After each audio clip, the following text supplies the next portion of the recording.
Hey, everybody. There we go. Hi everyone, happy Monday. Happy Monday. Happy Rebels Revisited, a very special Christmas special, holiday special. Very Rebel visited Christmas. Yes. Oh, And as you can see, we have Jeff on screen with us, producing and taking care of us. We demanded a significantly smaller box for him. I just want you to know that. And a writer. he's our gift. He's under the tree. Exactly. Yeah. Thanks for producing, Jeff. Oh, and happy Hanukkah, everyone. It's the first night of Hanukkah. Thank you for mentioning happy that, Hanukkah, Spencer. friends. Just started today. I noticed because traffic was light tonight. It is the first night, so everyone has to be home early. And I was driving and I was like, no one's on the road. I was like, everyone went home for Hanukkah. It's also the start of sort of like the Christmas week at work. So half our office was out. It was wild. Yeah. I got so Oh my much done. goodness. No one bothered me. It was wonderful.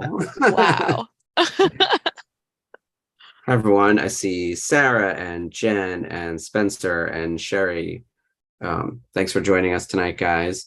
Yeah. This was one where I wish we would have done this as like a Zoom with everyone. Yeah. Where like, or maybe this would be a Tuesday night happy hour, another time where everyone's got their presents. Maybe that's a post-Christmas thing where we Yeah. could get everyone on camera. That'd be I don't know if fun. that's a thing or if people would actually want to be live on camera with all of us, and we'll have you sign NDAs and consent forms and everything. But I wanted to see everyone's stuff, and it occurred to me they're going to be like typing. I was like, we need photos. That's why I made the post yesterday. So if you guys have any cool things, cool Star Wars stuff you've gotten over the past year, please show us in that post. Post photos there. I know we can't see them in the chat, but we'll make it a point to like go through that and show it off. And maybe we can do a Rebels Revisited specific happy hour Zoom with everyone. I know there's some discussion about a New Year's thing happening that we haven't really landed the plane on yet, but we'll put info into the Facebook page because I'd love to be able to just chat there, even if we don't do like a recorded live with the group. It would be fun to just like see everyone on. Like I see these names all the time, and I've looked at all your profiles, but it's a different situation to actually have some back and forth, like we're on a Zoom. Oh yeah, community is important. It'll be a cool idea, and I love the Tuesday night happy hour and getting schooled by the guys because I say stupid things. So. Well, I never make it. It's always a problem for me on the Tuesday night, and I keep saying I got to do it. But tomorrow night I have another commitment. It's like it's constantly something. So I'm thinking maybe that week between Christmas and New Year's, which what is that, the 27th or whatever it is? That might be the one to make it to. I'll probably man, I hope so. Partially absent tomorrow as well because I'm going to Disneyland for my last day of my Magic Key availability before they black me out until after the first of the year. That's so weird. That is really weird. So you get to go pretty frequently though. Like you're at the park like a good amount. You were there for all the Life Day stuff, and out of nowhere Jeff would be like, "Yep, going to Galaxy's Edge today."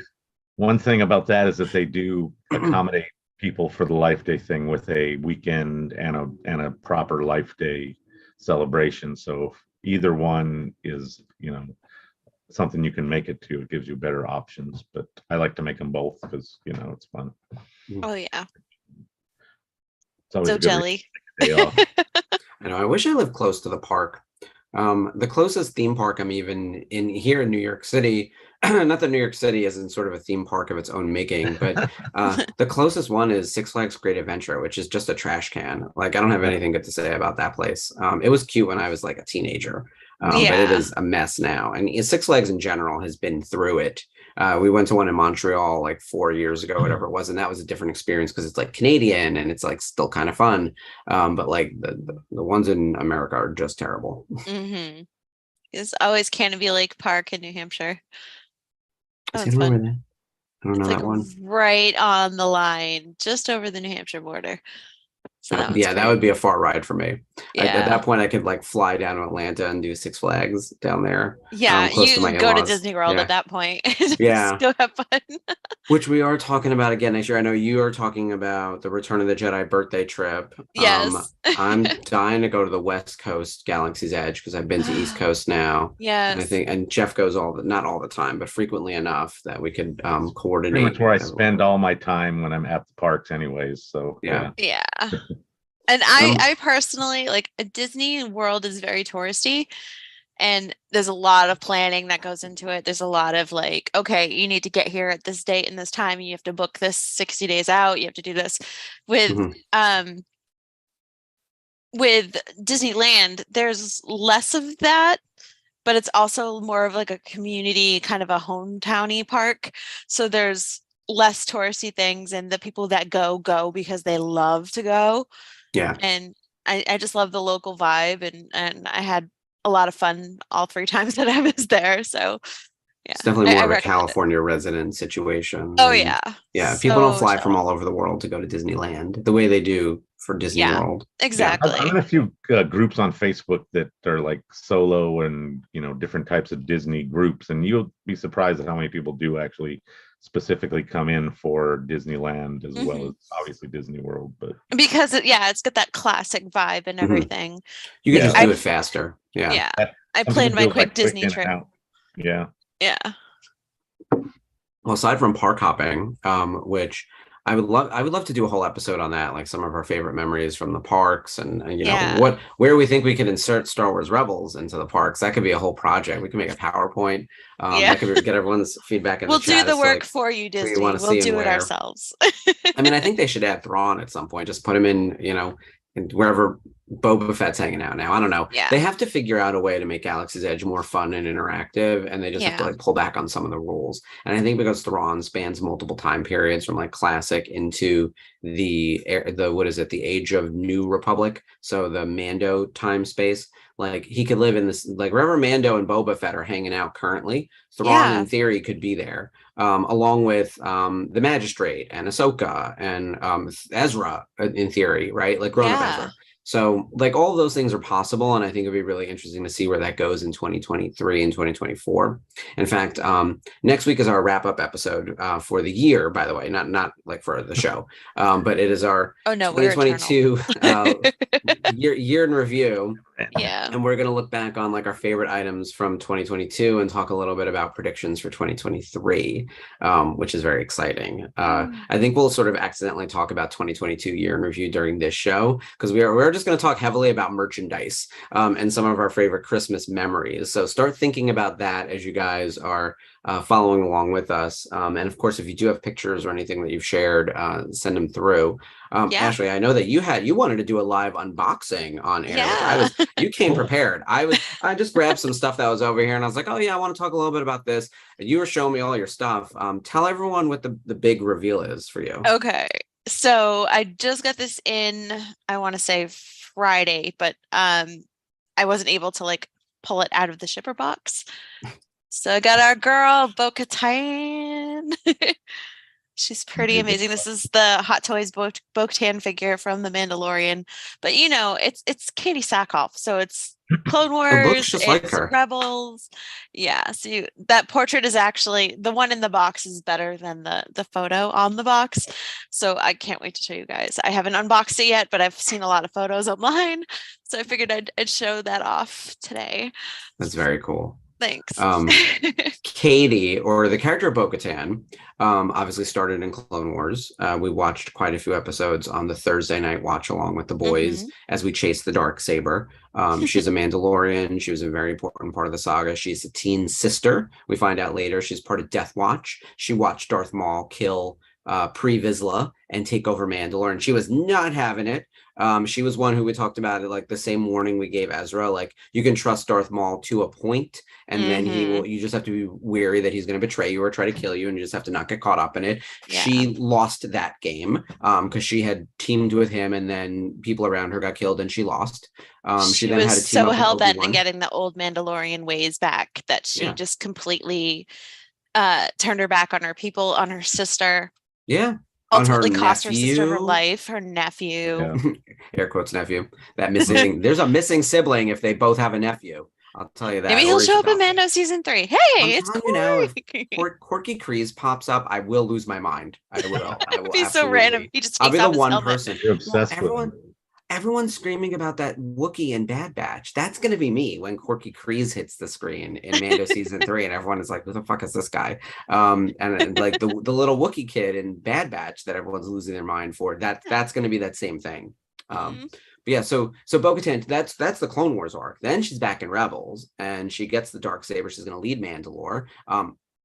They won for a minute, and then it didn't quite go her way. Mandalore was then lost to the Imperials, and Gideon got the Darksaber, and now Mando has the Darksaber, and Katie Sackhoff is pissed at Din. And again, it didn't go the way she thought. I know. This poor lady. It's like flipping a coin, but it's a loaded coin. It's tails every time for her, which is unfortunate because I like Katie and I love the character of Bo. I love Katie and I like the character of Bo-Katan. So I'm excited to see what they do with her in season 3. Oh, it's gonna be so exciting. Will she be the Mandalore? I mean, she was at one point. Will she be again? That's the question. She has to get it back. I betting now. I'm gonna say no, but I like the idea that she's gonna be in the mix of like duking it out, because it's like Din or her or Grogu or Sabine or Corky Kryze. Like I got no other choices. Tell us in the comments who you want to rule Mandalore. The spirit of fuel. That's the ultimate question. And why is it not Heavy Mando? Oh yeah, Paz Vizsla, the big dude. Well, Mando already kicked his ass. Din already kicked his ass, right? Yeah. Which fine, you can have a rematch all you want. This is professional wrestling. We can have as many title shots as you are allowed into. It's action figures. Yeah, go for it. Do it. So Bryce thinks that Bo will be the villain in season 3. I like that because she does a lot of face heel turn. And I like her better as a villain, actually. Like I think she delivers on that. When she's an antagonist in the story, I like that more. She's very steely. Yeah. When her and Mercedes came in and confronted Din and Boba that first, or when they came in and confronted her and Mercedes the first time in the eatery or whatever, she was very much like she could be a worthy adversary at that point. Yeah. And she's within her right to be like, you're part of a cult. I don't want you ruling Mandalore, because we already saw how that went, and you're kind of an outsider. And like, I have more of a legit claim, not just bloodline, but I kind of did this already and I was screwed over. I think we're going to find out too that she lost sort of unfairly. I don't think that Gideon ever bested her in battle. I think like an army took her down, and therefore she feels like it was unrightfully taken from her. And I'd be cool with that being the story, because I don't like to see Bo-Katan lose. No, I don't either. Like, and Gideon is never going to play fair. That's why he's got that big, fat, stupid, bloody smile on his face when he realizes that Din has the Darksaber and Bo-Katan is getting the middle finger from his face. What a great villain! Who knew that that Giancarlo is going to be our go-to villain in all things? Oh, and right? he loves it. It's so fantastic. It might as well just be in everything. I mean, he does an amazing job, and in the places that you don't necessarily think he would. Although, why doubt him? But So as we pull away from Mando, we accidentally started talking about Mando season 3, which I think will be a lot of our discussion tomorrow. Welcome to our life. The tangents, they go. The World Between Worlds. Oh my God, I saw the craziest breakdown for Ahsoka, by the way. This can't be true. But it was basically like a leak of the story plot, which I don't deal in leaks and rumors and all that stuff. But they were saying it was going to be, and it's too crazy for it to be true, so I'm just going to say it, a journey through the World Between Worlds at the various stages of Ahsoka's life, and a lot of like watching events from her former events like Clone Wars, Rebels, this, that, and what if changes. And I was like, okay, that is some fan fiction nonsense. Like, I can't believe that that's actually the plot of the show. But like, I don't think that is. Like, that seemed too. I don't know. I don't think it's going there. But like, that's all over Twitter, and it was like not spoil, no warnings. But it's the kind of thing where like that seems too. Not even obvious. It just seems almost juvenile. It's like they're not going to give us what ifs in Star Wars. They just kind of don't play that. Like they don't like quantum leap with Star Wars. It's just not a thing.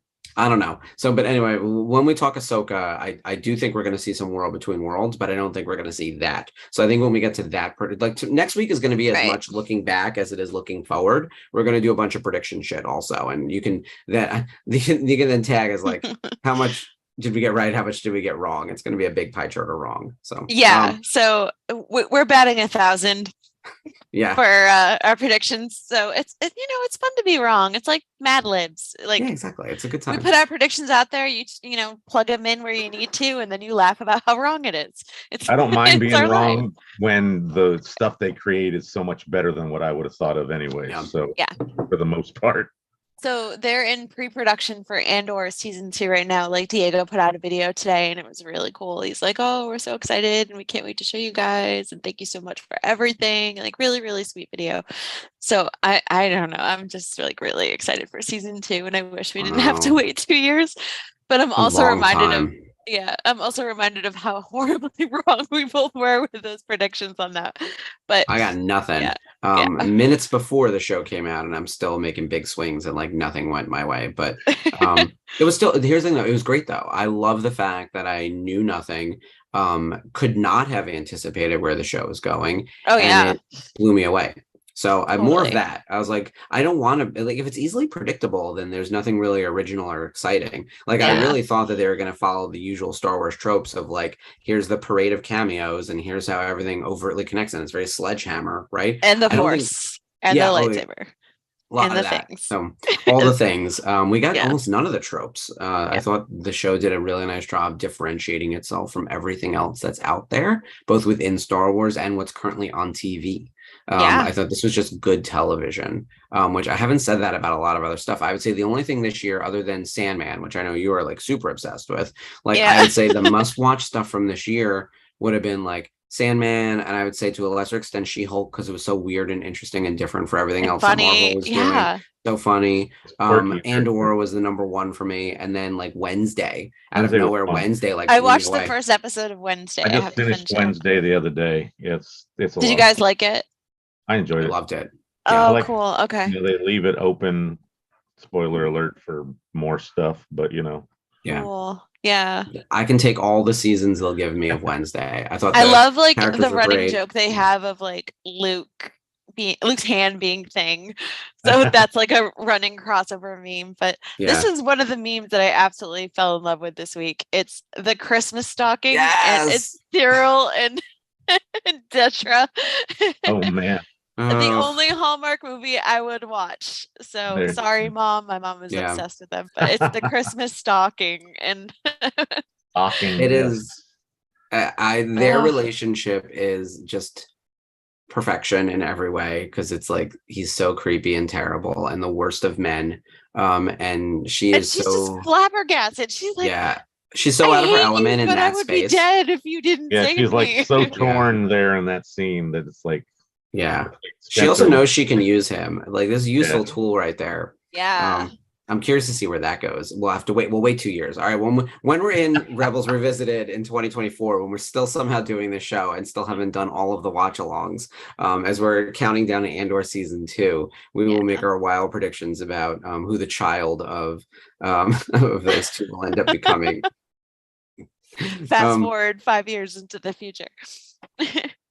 Before I forget, there are some really Hallmark movies are stupid and fun and cheesy and silly, and everyone knows it's the same Where plot in every one movie. ends and the other begins. That's If all you're not paying blur. attention, But nobody there's a few knows. like LGBTQ centric ones this year, so of course I always have to watch those, because anything that's a trope, if you then tweak it slightly, like if you change the characters to like LGBTQ, or if you make it like a different nationality or something, like that trope then becomes like slightly more interesting. You get one more go at it almost. And so there's one with Jonathan Bennett and he's gay, and of course it's the same. Just swap out like the man for the woman, and it's like, oh, we have two men instead. It's the exact same story. I have not but- seen a single yeah. one like that. I just keep seeing men and women, and they're all white. Yeah. And it's I'm just like seeking it out. So, I was like, is there anything gay for Christmas? There we go. Jonathan Bennett has a movie. And we watched another one from Lifetime. One was Hallmark. That was the Jonathan Bennett one, The Christmas Sitter, because he has to babysit his nieces and nephews. So he's a gay uncle, which is a bit of a trope now in all media. Totally and true. then where's the other one? The Lifetime one was actually a real life married couple who play like best friends who dated and then broke up, and now they're back in their hometown for a Christmas treasure hunt. You just have to like almost Mad Libs this, where it's like, what's the impetus for bringing everyone back into town? It's a treasure hunt, or it's the hot cocoa contest, or like the general store is going out of business. Like, I imagine it like My Yeah. friend Ryan Kincaid is an artist, and he does his sketch covers. If he does like a live stream drawing, he's got this board of characters, and he just takes a Nerf gun and he shoots it at the characters. So whatever it lands on, he draws. There Yeah. you That's go. how they select Hallmark movie tropes. It's the same way. It's like, yeah. and A friend of they have mine- like one sheet of actresses and one sheet of actors, and they just recycle Yeah. through them. Yeah, exactly. A friend of mine who is also a member of the group, Mark Gray, he is Jedi Santa. If you've ever seen some West Coast Batu pictures of a Aw. Santa Claus Jedi with a Oh, that's candy awesome. lightsaber, it's amazing. But Oh, he is so much a Santa that he plays Santa in TV and movies when he gets the opportunity, and he's in wow. a new movie that came out this year that's where you said like the trope, the way that they changed up the kind of the whole same story. This one, it's about like a producer of a Hallmark style movie that ends up having the like love story actually happen to her. So Oh, it's that's like awesome. behind A the movie scenes. within a movie. Yeah, exactly. I So love he plays that. the Santa Claus in that. So if you see that movie and Oh, that's cool. I forget I'll what have it's to look it called, up. but the And I idea know- is there. Yeah, that's really kind of brilliant in a weird way. Like, okay, if you're gonna do the same tired recycled story, you might as well make it interesting. They're just Yeah. So the things finally. in it. And I Dolly know Parton. Paul Sun-Hyung Lee played a dad on Ghosts of Boyfriends Past. So if you find that, I know he played All right. the main girl's dad, and I'm like, okay, this I'll is check that awesome. out. Yeah. See, here's the thing: you have to know what you're getting into going in. I was like, I know what this is going to be. It's trope after trope, Yeah. and it's like wooden acting with leads with no chemistry. But like you just sort of go with it. It's the Christmas spirit. I mean, for Paul, I'll go check it out. Yeah. If Love do Polly. yourself a favor, everyone who's like on your Christmas and holiday in general, because Yes. Christmas is not everyone, right? But like but the Christmas specials are usually like relatively secular and just silly and cheesy and awesome, like all Hallmark things. Right? They're about the spirit of Christmas, but there's nothing Jesus-y about it. It's usually just like giving and joy and peace and gifts and shit like that. Which is what I do in my house. Like we're not religious. But oh my God, do yourself a favor, watch the Dolly Parton special that came out a week ago. I could not believe how bonkers it was. I love Dolly Parton. I think she's amazing. She was just inducted to the Rock and Roll Hall of Fame. She's an icon. Yeah. She's a legend. She's everything, right? This special is off the rails. She is, it's a behind the scenes. So it's her creating the special done at Dollywood with real people who work at Dollywood in some cases who have no acting skills whatsoever. So she's like, they're literally like unable to blink and talking to a wall. And then there are these like weird institutionals where she's like sitting and talking to someone and like magic fairy dust appears and I don't know where Willie Nelson is there. And she's having a full-on conversation with Willie Nelson. And then he disappears into the dust and someone walks into the room and they're like, who are you talking to? And it's like, is Dolly Parton doing drugs on TV and hallucinating a conversation with Willie Nelson? Oh my God. There's an entire song in Willie there. brought the magic, I the magic believe me, brownies. if you picked the right person. There's a whole song in there called literally called "Go to Hell" because she's yelling at Satan to go back to hell. Oh. I really thought that I had been drugged. I like turned to Jason. I was like, "This is happening." What streaming service is this on? I think it's on Peacock because I thought this aired on NBC. Like Wow, it was yeah, a then it is prime on time Peacock. thing. Oh my That'll be God, fun. I have no words. Jason's from Knoxville, my husband, and everyone down Aw. in Knoxville, of course, is like miles away from Dollywood, right? So whenever we go down there, we usually visit the park. Everyone loves Dolly. His mom is 80 years old. Watch the thing, and he's just texting with her. She's a big texter, and she's like, I don't know what's happening. It was just so out of control and very Wow. Jesus-y, which she is. She's very Christian, which is great. The religious stuff was actually really good, but the go to hell and the random like fairy dust shit and people materializing, I don't know what was going on. It was Magic brownies. bonkers. Willie brought the brownies.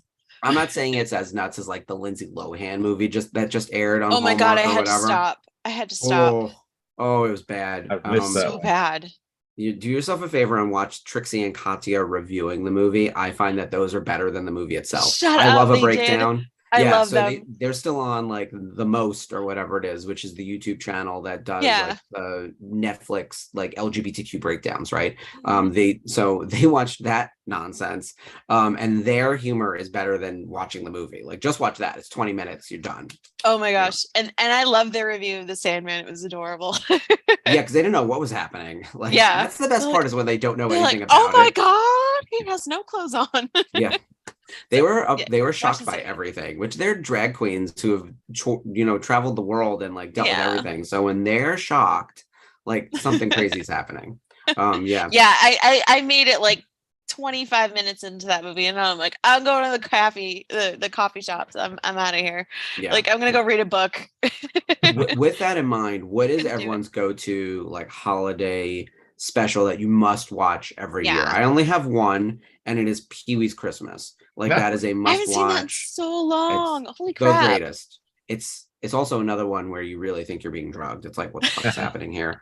Yeah, You're sensing a theme, Mark. Yeah, there's a parade.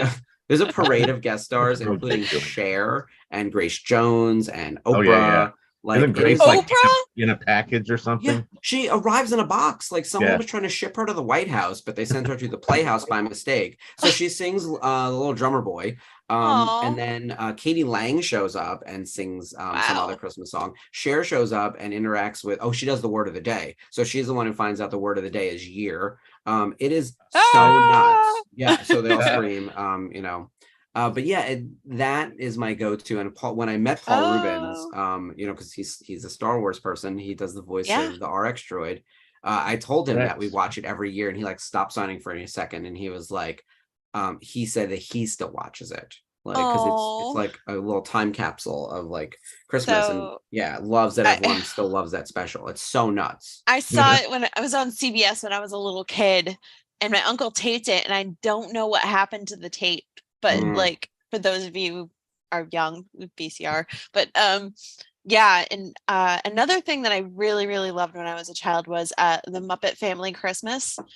So they're all at Fozzie's mother's farmhouse and they're having a Oh. big party and Piggy's supposed to get there and she gets trapped in a blizzard and they're all snowed in and she can't get there and she ends up getting there and it's the last television appearance of Jim Henson before he died. Oh no. And Oh, that's he's so wearing this sad. crazy black and white zebra tux with the bow tie and he's in the kitchen washing dishes with Sprocket the dog Oh, and fun. from Fraggle Rock. And my friends David and Russ had it and burned me a copy of the DVD. Oh, So I very have it nice. in my collection. And Nice. just watching it again, I was just like, oh. And it's got the live action version of the Muppet Babies singing Jingle Bells. And that's something they cut out because they couldn't get the rights to Jingle Bells, Oh, which is really? really silly. It's kind of like the weird public domain things Yeah. for Christmas songs. But Yeah. it was probably one of the best gifts I've ever been given. And I sobbing watching it because he's like washing dishes with Sprocket and he's in the doorway and he goes, oh, everybody's getting together, huh, Sprocket? And I'm like, You know the Fraggles are back. They're back yes, on like not H, maybe they're Apple on HBO Max. Plus. Apple, yeah, it's some Yeah. nonsense. I was like, yeah. What about I you, Jeff? know. What's your go-to Christmas special? So like the Rankin Bass stuff from way back when I was a little kid that was old when I was little. Rudolph and Frosty for Mhm. sure. Santa Rudolph, I Claus think is coming to I'm town. more prone to, but yeah, that style I really like. Oh, And it's so anything fun. if you replicate that style well and make it funny nowadays, I'm all about it. So like Mhm. when Community did their parody of that, I Mm. was Oh, a friend really, was just really, showing me that, so I have to watch it. I really promised him into I would that. They finish did a it. great job. That kind of stuff I really enjoy. So those especially, but I'm sure there's a few newer ones that I just can't think of at the moment. Obviously back when I was, somebody who would enjoy the weirdness of Pee-wee. Not that I'm not anymore, but at the time it was definitely geared towards See, I didn't my get it as a audience, I think. kid. It was me Yeah, see, being I was like in older. my Yeah. late teens, early 20s, I think, when he was on. Oh, See, I was So- like 5 years old. So for Yeah, me, we were I like- didn't know. It was like I was high like- school, like wake Yeah. up on the weekends, and in amidst the cartoons, you get the weird Pee-wee for your wake and bake or whatever you're doing. Yeah, exactly. That's how I feel about Aqua Teen Hunger Force. Like Yeah, that was my like 20-year-old sort of, like that was me running jokes with my friends, and just thousands of years ago, the ghost of Christmas past from the future. It was a giant robotic turkey. Danzig buying the house next door, Carl's house, because oh my God, the blood runs up the walls, like things like that. Stuff I absolutely loved. The mummy that lived under their porch and yelled "Cars" every 5 seconds, Dana Snyder as the voice of Master Shake is one of those things that I can hear it now. Like, and whenever he does any other voice, you hear Master Shake come through. In fact, he's in the Lego. What is it? He is in the Spooky Tales as Jabba's cousin. He's actually in several. As Jabba's cousin, Dan Snyder. It's basically doing Master Shake's voice. The Freemakers. The Freemakers run into him quite a few times. Graballa the Hutt. Graballa. So amazing. Meanwhile, I'm looking at the comments. There are a lot of people who gave us some recommendations. So Bryce also likes Rudolph, by the way. Sarah is saying Hawkeye is a new one, which I forgot that was Christmas oriented. So that would be a good. It's 6 days before Christmas that it takes place. So Sherry is saying the original Grinch. Guardians Holiday Special. Yeah, that was good. I like the one. Really good. The Guardians one. Fun. I saw the Guardians Holiday Special the same day I saw Glass Onion, so I got to see Batista do his. You got to see the range of Batista. Let's be clear. Versions. It was very weird, kind of surreal seeing Batista in those two different roles. I know. My husband and I have such a crush on him. We met him in real life, and he is an action figure. Let me tell you, that man is ginormous, and super nice. And his mom his moms are lesbians, so like he spent extra time talking to us. I felt very fancy, but he was super nice because he's very like pro LGBTQ, and we talked about that for a second. But he's also just like he seems like a really good guy. And good Lord, though, is he giant? Like me being 5'8", like I forget sometimes that I'm like a small man. But like he is massive. And so, and like when he came to Rhode Island double my weight. Time, like he was so great with the little kids. There was little kids dressed up as Sneepers, like the music at the end of Guardians of the Galaxy with the wings and the curly hair and the blow up guitar and stuff like that. And he had a ball with those kids. Yeah, he's very good with the kids. The Guardian special was great. Steven mentioned the Lego holiday special, which that was fun. That one was good. That was a lot of fun. Of course, the Star Wars holiday special.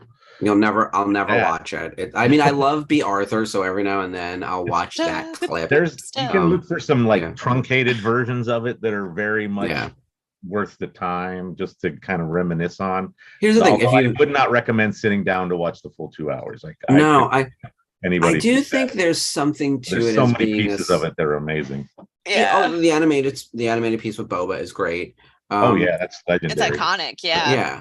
And it is. And I love how they did the similar thing with the rotoscoping of Michael Rooker, the beginning of Sean Gunn and stuff in the Guardian special, just to kind of tie it in that way. So it's kind of paying homage to the Boba Fett appearance. That old school feel, that hand drawn. Yeah, I love that. That animation style is crazy. There is some almost rite of passage for all like hardcore Star Wars fans to watch the special once, just to have seen it. I feel like it's not a must do, and I would never I would never be a gatekeeper. But I will say, like, if you're tuning into us, if you're watching wraparound content around content, do yourself a favor and watch it once, because you need to know why everyone is saying it's so insane. I can't imagine there's anyone in this group who hasn't seen it at least once. Maybe you saw it a long time ago and don't remember, and you're thinking, oh, it's not as bad as I remember. It's worse than you remember. I promise you. Like, because I remember thinking at one point, and I was a licensee, and we had like a burnt DVD. We weren't allowed to draw it on anything. Yeah. No, we're of course still not. It's not canon. It's not canon. Even with the animated piece, the Boba Fett intro on Disney Plus, that's part of their like legacy collection shit, where it's like none of that's canon, and that's fine by me. Like I don't mind like them. So they're perfectly within their right to select the content they want to put up there. In fact, we were actually just rewatching something as we're going through the Christmas specials. We rewatched something on, I think it was Peacock, and it was from an old Bugs Bunny or something, and it had the big warning at the front about like, racially insensitive depictions or whatever. And I was like, can't you just scrub the 3 seconds that are a problem? Like, wouldn't it save you the effort of putting up this disclaimer and instead show me the edited version? Keep the original version in your vault. Like for posterity purposes, but like, you don't need to put it on your streaming service if there's something in here that you're uncomfortable with. Like,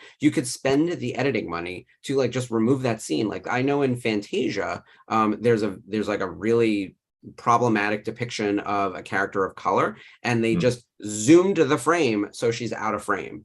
And that was the solution. I was like, I'm fucking fine with that. Like, instead of showing us something that's going to be like racially insensitive or like just racist, right? Just like straight up problematic, just they cropped it out. And if you want to have a conversation about like preservation of media, I'm sure there's an original in a vault somewhere, but it doesn't mean you can flight that media everywhere. Right. Yeah, I'd rather that. It doesn't need to be seen all the time either. It's like, now, but like, if you're doing like a film study class or something, then sure, show it. But exactly. for general audiences, it's not necessary. Yeah. And I'm not saying we go back and start revising media. We were rewatching some movie from the 80s recently, and it was a PG movie, and they had like the F slur, not the F bomb, the F slur, just like thrown out of nowhere. I was like, what the hell? It was so disarming and sort of disheartening. But I was like, oh, there's a lot in 80s movies. I forgot how like wildly homophobic everything was, especially because like the AIDS crisis, and I was like, and of course, like everything in the 80s, you look back at it, and I was like, oh, that's super rapey. So I'm not saying we should edit those movies. Like I also think like that's a harder fix, right? Like, and it's a product of its time. And there's a reason movies have ratings, but this was like on the streaming service in a cartoon for Christmas on a listicle, and then it had that big warning at the front where I was like, why am I seeing a warning before my Christmas special? I was like, what the hell is this? I was so upset. I wanted to write a letter to like Peacock. Yeah. Hey. Yeah. Anyway, rant over. Sorry. All right. You know what we forgot to do? We looked at one piece of merch. Jeff, what did you bring to share from the Christmas tree with the group? Well, I have my favorite little guy here.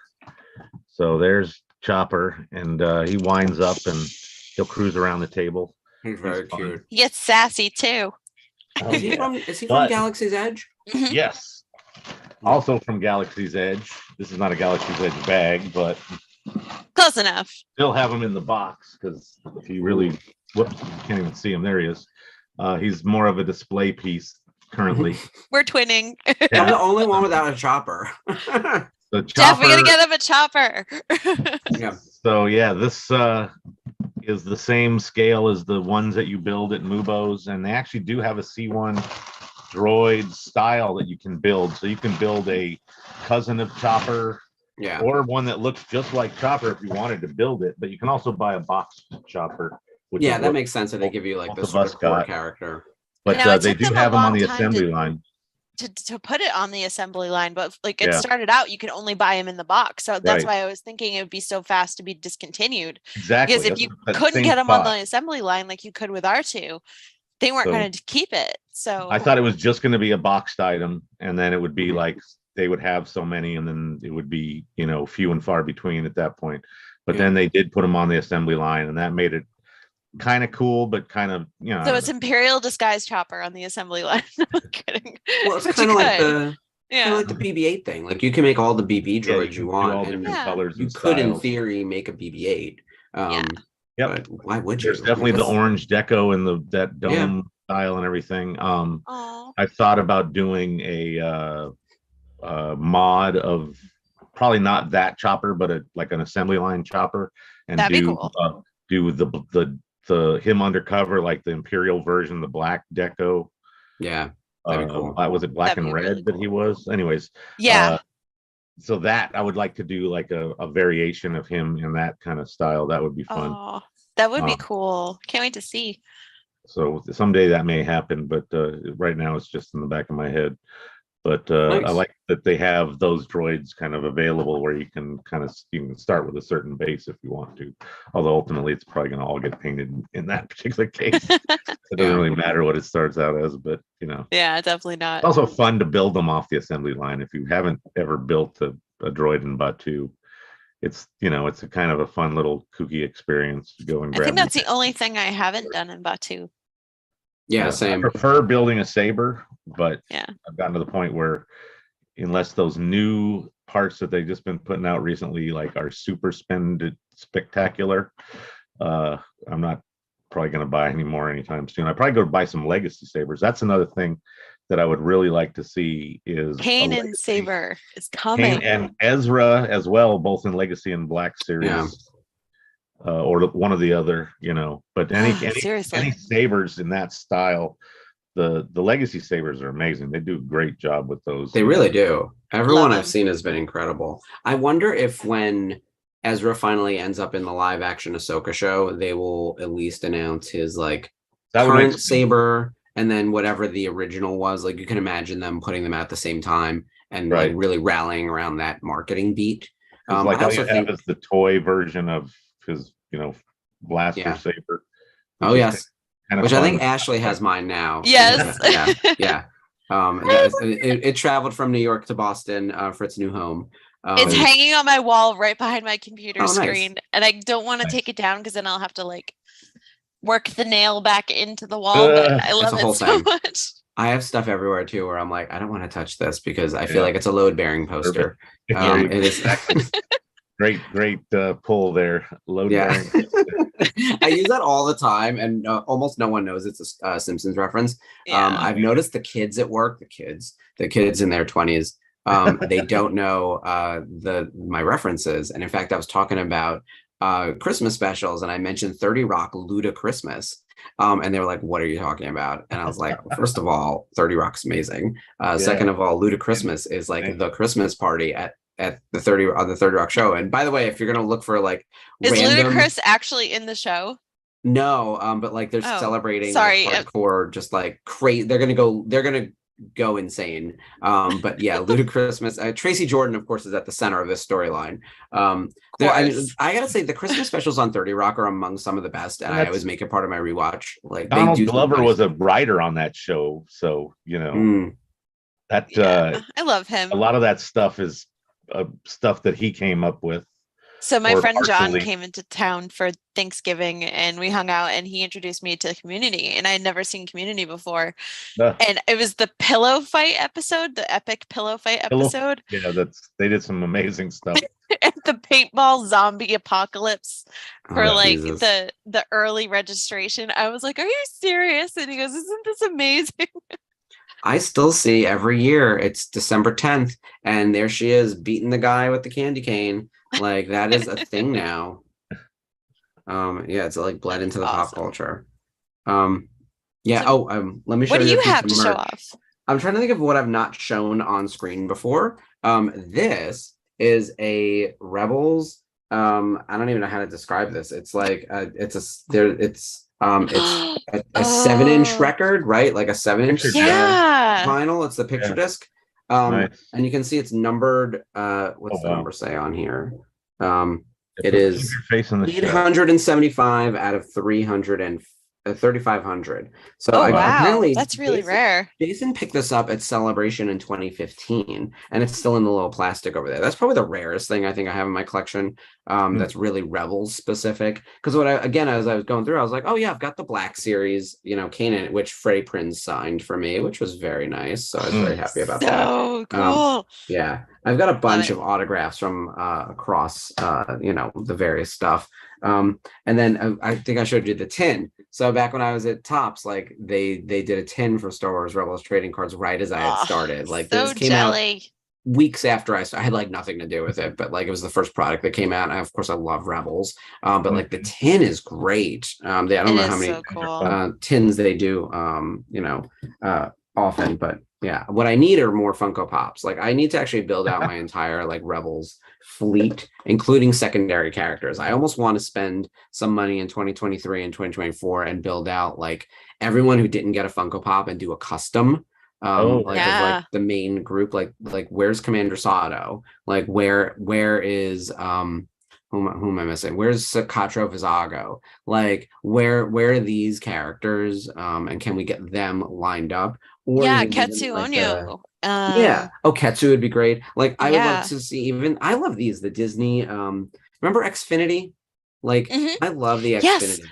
the I had a Infinity bunch of figures. these. Oh, I love them so much. And Yeah. they're like the granddaddy to the toy box figures, which they've been putting those out kind of slow, but I have all of the Star Wars Infinity figures that you can possibly get, and I'm Yeah. still so mad that there is not a Hera. I know. Why It's don't we weird. have Hera? Well, Xfinity, it wasn't a hit, right? So I think they stopped. Like I think they did Ezra and Kanan and Sabine, Hmm. and Chopper, right? But like, No, they didn't do Chopper either. oh, they didn't. Oh, No, that's. Did they it's have Zeb? it No, or is did it just the three Zeb. of them? It Okay. was Zeb, Sabine, Kanan, and Ezra. Huh. So just those. That's And I'm weird. like, why not Hera and Chopper? Like those are the ones that They I were was just probably like, coming as a 2-pack in the next wave, but there was no next yeah, wave. That's I what think happens. so. Yeah. It Um, sucks. Also, one other thing before I forget. Um, I love Geeky Tikis. I think they're awesome. This is the Yes. shot glass that's Bib Fortuna that Oh comes my with the big goodness. Jabba. Oh, So nice. Jabba is gigantic. He's like, Right. That this big. And then oversized one. he's a little baby Bib Fortuna. We love, which we never got him in Rebels. But Yeah, he was in Clone Wars and now in Bad Batch. So hopefully we'll see more of him in Bad Batch. I think that'll be fun. I hope so. That'd be so cool. What did everyone in the comments? What were some of your best Star Wars Christmas gifts? Like I know for me, like I put stuff on my wish list every year, and it's usually like Funko Pops and stuff like that. I mean, the best gift I ever got was that Star Wars Art of book, which we've talked Yeah. about at length before. Like this is the Mac Daddy. Like I demanded this as a gift Yes. for my 40th birthday. So and it's got It the is light up. probably one of the coolest Yeah. things. Oh, that's Yes. cool. Yeah. Yeah. Yes, look at it. It's Look so at big. it. There's so much stuff in here. It's like out of control. And it's definitely there can almost be an episode where we just sort of flip through and talk about the book. Yeah, we could Um, totally do that. I'd be right there with um, like yeah, because you have um your version too. So yeah. yeah. Um I don't have it signed, but I have a friend who got my friend Cody has hers signed by Steve Bloom and Oh, Mary Elizabeth McGlynn. And I think Ashley signed the Ahsoka print, the Ahsoka versus Vader print that comes in that collectible box. very nice. So I'm like, you got everybody. I think she did it in when it was Fan Expo Philly, I think, or Pittsburgh, one of those shows. But Luckily, the crew of the Ghost is on tour frequently enough. It's not yeah, like Ezra Gray is constantly touring, but like you'll catch him every now and then. And Vanessa goes to shows. Steve is yeah, constantly gigging mostly because of his anime work. I mean, you can book him yeah. anywhere and he will make money. Love Um, Steve. He's so yeah. cool. So it's the kind of thing where I don't think that they're necessarily hard to find. Even Jason Isaacs, because of Harry Potter, will pop up at shows every now and then. So you can find him, which is good. The only people who are like really hard to get are like David Oyelowo, Hmm. who again never signed autographs for us at Tops. I think he just did his first real public signing with Swayu, earlier this year. Um, Wow. I mean, he really never signed anything. And then the guy who plays Sakatra Vizaga, whose name I always blank on, but like he's never anywhere either. But otherwise, like the rest of the cast is like not easy, but accessible. Yeah. Yeah. I So I wish Tia did more of the circuit. Like I get it, she's busy. yeah. That would be cool. She's in But another Christmas movie this year, something about gingerbread cookies. That's on the Mhm. list to watch. oh my She's in a goodness. Christmas movie, you guys, called And Christmas 9 to Freddie is 5. too. Yeah. Oh, is he in one? On Netflix. Yeah. Oh, I gotta check that out. Sorry, I'm I think shouting. Freddie's a great live action actor, not just voice actor. Tia's thing is the Christmas 9 to 5 movie. This is from like 5 years ago, I think. She goes to like the equivalent of like a Macy's in her neighborhood and like works there undercover while Oh my working for the gosh. newspaper because she wants to get the inside scoop of like the inner workings. Because obviously the store is going to get bought out by some big corporation, Of and this course. little store is going to go under, right? It's very that, and she finds love in the process. But by the way, she's really good. I mean, I think we knew this already that like she's very good on screen as an actress, and like voice acting is I think her secondary gig. Where in some cases now, like many people are more voice actor and then they're a little bit on screen. Like hers Yeah. is more on screen with very little voice work, Yeah. and she's great. But she has a new one about some gingerbread cookies or something, and I'm all in. So I just got to find Yeah. time next week to watch it. I think Freddie's episode is called Christmas with You, and it's on Netflix. Okay. So he basically plays this girl plays a pop star, and she falls in love with him, and he's a widower and stuff like that. And I'm like, okay, well, Freddie doesn't do much acting anymore, so it had to be something really cool. So it's on my list because it's Freddie. He's picky. He's gotten to the point. I think Sarah Michelle's like this as well. They have plenty of money. And they can pick and choose their projects. And I don't think it's for lack of good projects that they're not constantly working. I think that they literally don't need to work. Well, she has the Teen Wolf thing now too that she's in. That's right. Yeah. That's what's cool. Sarah, I'm Hmm. telling you, I give it a try. The Hallmark, look, they're all trash. We just have to know this going in, right? Like, if you gotta start out with that. Predictable. You can fall asleep in one and wake up in the other and still think you're watching the same movie. It's the same two white people with brown hair with minimal chemistry trying to fight the forces that are pushing them together. It's the force wills it. If you're single at Christmas, I mean, how else are you going to define your worth unless you have a partner? I mean, excuse me. I'm single and I just moved back to my hometown. Where is my man? Oh no, it's happening. It's happening. Like the brawny guy who's going to sweep me off my feet before my big career comes in. Okay, that's why it's a lie, you guys. If you meet a guy who delivered Bo-Katan the other day, run. Yeah. I hope not. That guy was crazy. He like lobbed her over the fence, and I came out and caught it just in time before it hit the floor. And I'm like, "Oh my god!" Insane. So, yikes! I'd be wanted for that guy's beating. Just saying. Then you would meet the detective that on the case. There you go. Oh my god, Love Behind Bars or something. It'll be a whole thing. They'll find a way to spin it. Trust me, there'll be a prison one soon enough. Yeah, probably. Because even I was watching, even the one with like the gay couple is like shockingly trite, and it's the kind of thing where it's like they really did just find a place. Yeah, they took like Sharon's name and changed it to John, and everything else is the same. Like that, I was like, there's almost no gay slant to it whatsoever, which in some ways is like kind of wholesome and cute, and like, oh, look at our universal storytelling. And then at the same time, it's like, this is ridiculous. Like they've known each other for like 7 days and they haven't even kissed, and there's all this flirting. This is stupid. I was like, my husband and I are screaming at the TV as to like how unbelievable this is. But yeah, that's the kind of thing where I'm like, okay, all of these movies are ridiculous and fun, but that's sort of the joy of like the Christmas nonsense, right? And my mom loves it, but she also loves soap operas, so it doesn't really count in my opinion. Same, it's just a Christmas themed soap opera, right? That's exactly what it is. Well, with that in mind, what is everyone's big Christmas plan for the year? Does everyone have any, like Jeff? You said you're going to the park tomorrow. That's going to be like part one for Christmas. Well, it's my last opportunity to see, Disneyland Christmassy kind of stuff before they black me out until after the beginning of the year. So that'll be, I have a couple of goals for, like some food I want to enjoy, and obviously.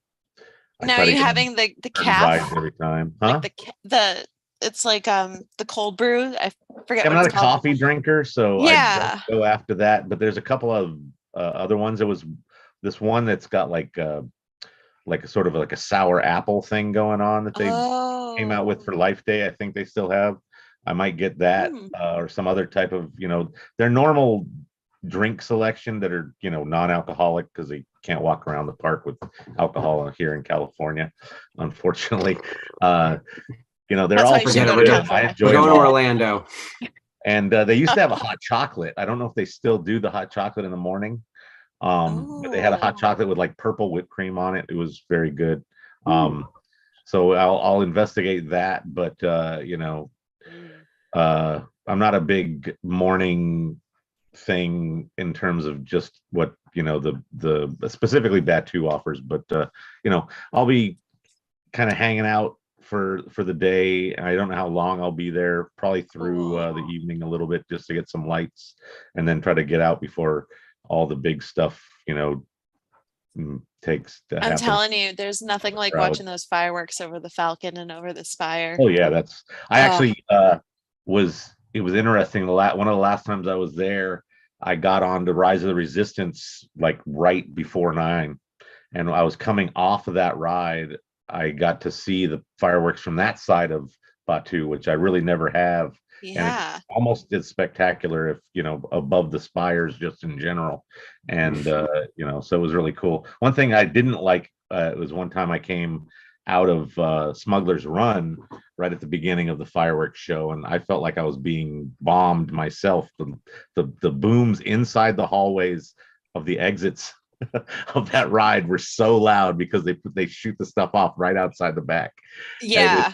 It was just like these intense booms Because as the we were trying to castle get is out like to go right watch behind it. there. Yeah. Yeah. So, but Wow. Yeah, those it's a great fireworks are always intense. So cool though. regardless, though, you get some amazing especially, I mean, that's my favorite place to hang out. I'd rather just see the fireworks above the Falcon than get all the the nonsense that they do on Main Street and with the castle and all that. Yeah, definitely. I gotta That's check that out. something that's something you can't Yeah. really do in So Hollywood studios, yeah, they don't shoot off fireworks from behind Batu, Yeah. right? They do it at somewhere else in the park or whatever. But yeah, if you do get an opportunity to visit Batu West, you want to be there on a night that they do fireworks, and you want to not go for the crowded main street in front of the castle view, even though that's a great thing. You get a lot of great music and you get other elements to the fireworks story that they put on. But if you just chill out right in the photo zone for the Falcon, where you normally would get a photo in front of it by one of the cast members, they mark it off, and people kind of camp out there for a few minutes before, and you get this incredible view of the fireworks over the spires. And it's sort of like reminiscent of the ending of Jedi, with everybody celebrating. Yeah, I was gonna say so that's definitely the cool. reference. Yeah. Yeah, Topple that statue of Palpatine. Yeah. it's a great spot to be. And Nice. sometimes if you're lucky, there'll be cast members taking photos with the fireworks behind you. I have a couple of really cool shots like that. Myself and a couple other mods of the Facebook page have a group shot where we're all kind of like doing our pose, and there's fireworks above the Oh, that's awesome. Wow. spires behind us. I just So picture you guys being like, Yeah. New me, profile Mike, pic. and John Notman. Yeah, it was fun. aw, yay. So That's so cool. I'm telling you, I've been to Disneyland 3 times now, and I have yet to see the fireworks in front of the castle. I've always seen them on front of the Falcon. yeah. Or Once that's happened, it's the spot for me, Yeah. especially. It wasn't an option back in the day, but yeah, it had to happen. So yeah, it's always a selling point. I tell everybody, it's like, this is where you want to watch them. But then there's a odd night when you're there on, like, when the Monday before celebration, they didn't do any fireworks, so I was getting everybody's hopes up, and they didn't get fireworks. So That's weird. yeah, it was because it was a weekday prior to summer kind of thing, Oh, that makes sense. Yeah. Yeah. There's a schedule for all that online, but like, who can keep track? There's so Right. many things happening at any given moment, which is one of the reasons I like going to like theme park vacations. Like, there's always stuff to do. There's all of a sudden there's a parade, and it's like, oh wow, where'd that come from? I like those types of things. Ashley, what do you have? Besides Christmas, or that for Christmas, I'll meet up with some family members. My aunt and my nephew and some other extended family. Got a lot smaller group, over the years than we've had in the past. But I was expecting to see my brother, but that's probably not going to happen, which I'm not that sad about, to tell you the truth. But family is family. So it'll be fun to get together again. It'll be basically the same people I saw at Thanksgiving a couple weeks ago. I was gonna say, that's what's so ridiculous with Thanksgiving and Christmas being so close together. It's like, I just saw you. I have literally no new stories. I got nothing. And my family's local, so I see them pretty frequently to begin with. And Ashley, you're home with your mom now. Like, what my the hell sister you is guys across the street. I go to the gym with my other sister. It's just dinner at that point. At this point, they're like, "Oh, what are you getting me for Christmas?" I'm like, "You guys are getting my presents for the first time in 5 years, so enjoy it." Seeing for me and my sister lives in Jersey and my mom and dad are in Queens. I'm in Queens. We usually go for everything. We go to my sister's. We were there for Thanksgiving. She has the kids and that's sort of the home base now. Right. But like this time around, we're doing Christmas Eve at my mom and dad's house. So they're coming in. And we're just at this point now, it's just like texting and negotiating the menu is really what it boils down to. But outside of that, it's like I see them all frequently. And especially where it's like, I really do have nothing new to tell you when they're like, what'd you do this week? And I was like, just like I do every Monday, we've got my YouTube Try show. to take over the world. Yes, exactly. Also that.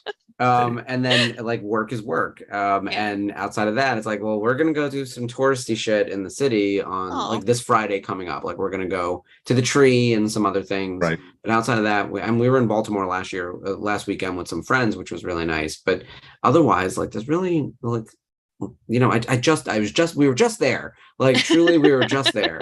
And I know that's the hard part with all the holidays. It's like I have some friends who choose like one or the other. It's like we're going to Thanksgiving or Christmas, but not both. Right. You can't be flying out multiple times a year for like, especially in a 1 month period. This year, especially. Yeah. Thoughts like that if it was, wasn't local. Yeah. But,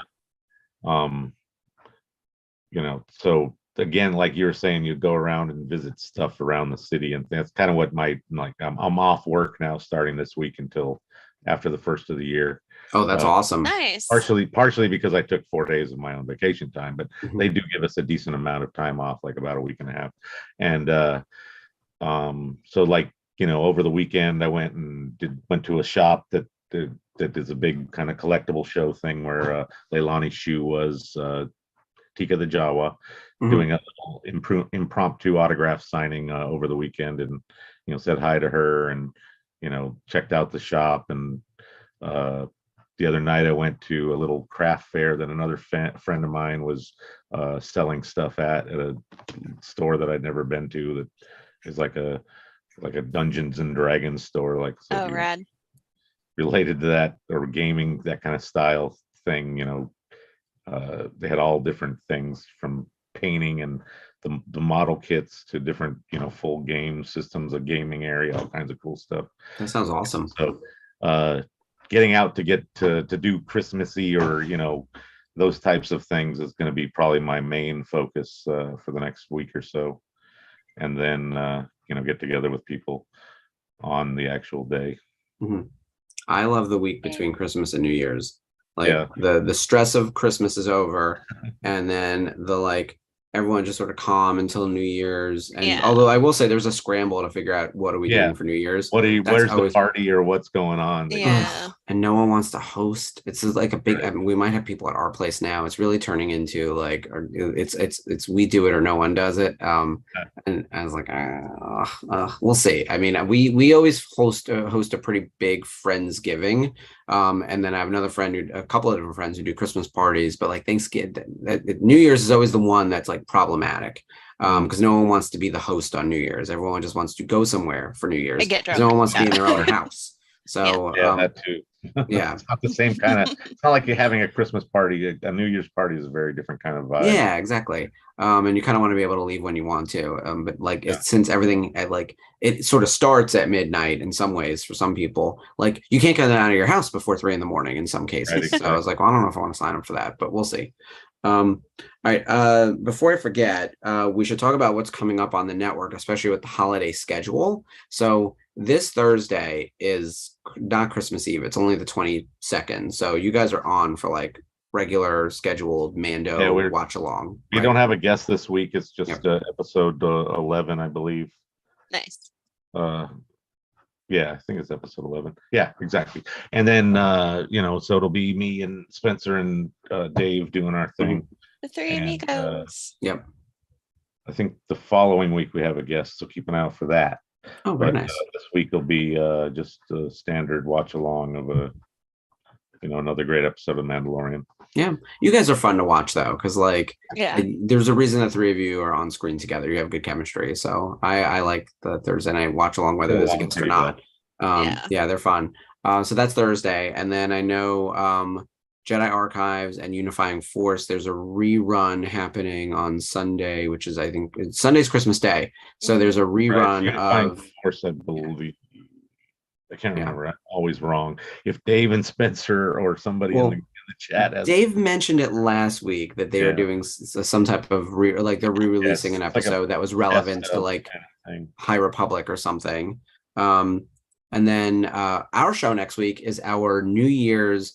It's our recap of the year, our best of 2022, and what we're sort of wishing for in 2023. So it's a little bit of like almost like a resolution and outlook for 23, and also just looking back on everything we've done, not just in the last 6 months, because our show's been on for the last 6 months, but like what Star Wars has done in the past year, because we weren't on air when like Boba Fett hit and everything else was going like Bad Batch season 1. So we have a lot to talk about from like the year in Star Wars and getting ready for 2023. And then the following week, it is our New Year's show, which will be our Bad Batch preview show, which Ashley is just going to take the reins on, and I'm just going to be there because she is pumped about Bad Batch season 2. I know. I know. You when you and I were talking about the trailer, I was very matter of fact. I was like, oh, and this looks like it's happening. And you're like, no, you don't understand. Like it was awesome. Like you were super into it. So, which I love. Like we need that here. Like see, like, my problem is I collect things like this, which by the way, this is the inner part of the box, so you can see. But I collect things like this. So I have Echo and I have Hunter on the way. Now that they've modified their armor. Another am I gonna have to get like a whole new set of figures? But they already have the prototypes for all of them, so, and it's the season 1 armor, so yeah. I mean, I would get a Crosshair. Like I said, I think he's a really interesting villain. Yeah, he's so like they're all really well done. Like they do such a great job taking the animated characters and making them look like, hey, that's Tamora if he was in an animated character's body. Like it was just so well done. So, and they announced Wrecker and Tech at San Diego, and they look cool. Really cool. So Wrecker was like our one he's Bad like Batch this costume. in the pose. Yeah. Oh, that makes sense. Yeah. It seems to be his like core style guide pose. We had a kid's costume for Wrecker last year. It was cute. I'll make it fit. I bet you a child extra large could work. Yeah, I totally would. I'll see. I'll find out what the measurements are, because sometimes that's like an adult extra small. Yeah. Right? So sometimes, and the way some things run big. I know if there's like a kid's extra large t-shirt, like my Ahsoka shirt from Celebration Chicago, the purple one, that was a kid size. So I bought a kid's extra large and it works fine. It's like a women's large. It works out. So yeah. See, on costumes, like sometimes it's a one-piece jumpsuit, and then you're dealing with like the height issue. So like a boy's extra small or a boy's extra large is just too short for me, even though I'm 5'8". That's what's so crazy, because it's just all the. I'm 5'4", so it works out. Yeah, you could do it. So I wanted to show you this. My friend Angie sent this to me. Oh yeah. Ooh. It's one of those drawstring bags. Where is that from? I don't know where she got it, but look, it's double-sided. Oh, that's season 1. Yeah. You got the Inquisitor. Oh, it's got the XP logo there. Wow. Yeah. Oh my God, if she has more, I will buy one from her, because it is probably the coolest thing. That's amazing. And I love finding this season 1 Sabine hair and Ezra with his little slingshot wrist thing, and just going back to season 1. My cool little yes. Yeah. Look at this guy. He's got barely any points. Does it spin? No. Wait, does it? Yes. There we go. Yes. I know. This is a Jax toy, and it's got like 2 points of articulation. I wonder why they didn't work. I think I have like Jax, the Kanan one too. it's what is this, 14-inch or some shit? It's like some unnecessary size. I found the Kanans at Ollie's, which is kind of like a bargain price store in the Midwest. I found him for like $9, and I'm like, oh, why don't I have this? Do you have the sticker collection? I don't. This one is, you know what? This is the international sticker collection. That's why. Oh, wow. This is from England. I got this from the Topps office in Milton Keynes. You can see the Topps logo is blue. Yeah, the Topps logo is the wrong color because it's blue, and the address says like England, right? Yeah. I can't use my fingers because it's backwards. So this was done in England, and so All the don't stickers lose fell out. poster. Anything in here? Can we see anything? Oh my God! There we go. You can see there's some pictures. Yeah, Nice. it's cool.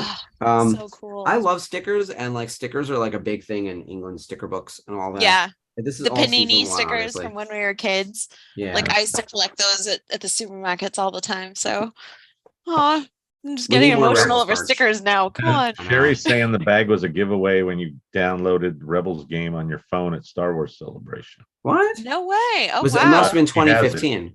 Yeah. Yeah. I'm That's gonna go amazing. on eBay, and you know what I'm gonna do? I'm gonna make a wish list for our show. Yeah. That'd be so obnoxious. I also found that yeah, the bag, not the duffel bag, the messenger bag, the bright orange one that I Yes. was telling you about. Yeah. That one, oh my God, it's on the floor over there. I'll have to. So I know you were looking at a signed version at one point. Yeah, and that was the a cool signed thing. version ended up being like $600, but oh, hi Ahsoka. But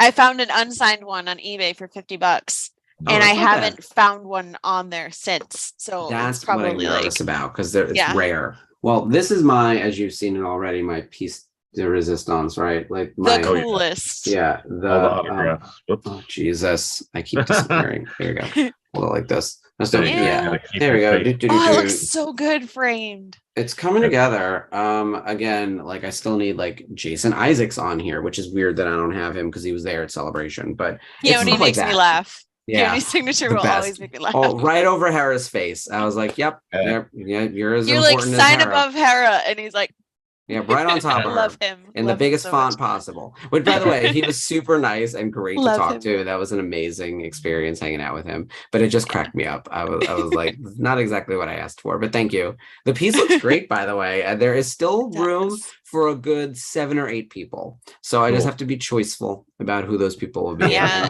And Keone made it. Keone made the cut. And some of those autographs on there are incredibly hard to get now. Yeah. Incredibly. Dave, Sarah Michelle. Those are probably the two hardest. Tia. Oh, you know what? Tia. Actually, Tia's not You on don't here have Tia because on like there. Yeah. I have Tia on a different piece because I'm an idiot. So that's the kind of thing that makes me crazy. And I was like, how do I not have the core of the ghost, even though I've met them multiple times? Oh, look at this. I could do this all day. You need to actually literal unboxing. Jeff, do we still have an unboxing situation on the channel? Because I feel like that would be. I would have to like set up and record, but I could do that. Yeah. Felt the need to like set up and record. We can post it up in the VCN. There's always anybody who wants to submit an unboxing video of something cool, Star Wars related usually. This case, amazing for that. Bo-Katan. Feel free to send in your videos and we'll put a little front end and back end on it and post it up on the page. Yeah, I'll just set it up in my speaker and go forth that way. Look out, Ahsoka. Awesome.